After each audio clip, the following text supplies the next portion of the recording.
श्री स्वामी समर्थ। आज मी बनवत आहे पनीर चिल्ली। तर इथं मी 250 ग्राम पनीर आणलेले, तर ते स्वच्छ धुवून लांब असे त्याचे कट केलेले आहेत। त्याच्यामध्ये पाव चम्मच मीठ घातलेलं आहे, पाव चम्मच लाल तिखट, पाव चम्मच हळद घातलेले आहे। इथं 2 चम्मच मी कॉर्नफ्लॉवर घातलेलं आहे आणि आता हाताने मिक्स करून हे साईडला ठेवून द्यायचं आहे।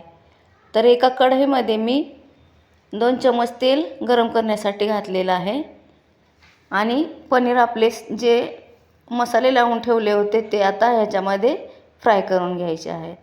तर छान सोनेरी रंग येईपर्यंत पनीर आपले तळून घ्यायचे आहेत आणि पनीर तळून झाले की एका डिशमध्ये काढून त्याच्यामध्ये आता आपण मसाले घालायचे आहेत। तर इथं मी 4-5 पाकळ्या लसूण कट केलेला होता, अर्धा इंच आले बारीक कट केलेलं हे तेलामध्ये फ्राय करून घेतलं। 3 हिरव्या मिरच्या मध्ये कट करून घेतलेल्या त्याही परतून घेतल्या।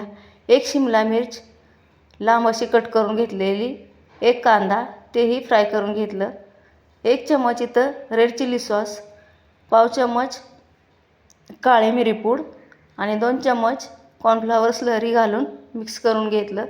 इथं 1 चम्मच मी सोया सॉस घातलेला आहे, तेही छान मिक्स करून घेतलं आणि आता फ्राय केलेले पनीर याच्यामध्ये मिक्स करून घ्यायचं आहे।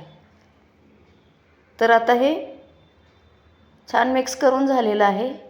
वरून चवीनुसार मीठ घालायचं आहे, कारण आपण पनीर तळतानाही मीठ घातलेलं। तर इथं मी चवीनुसार थोडंसं मीठ घालून छान मिक्स करून घेतलेलं आहे।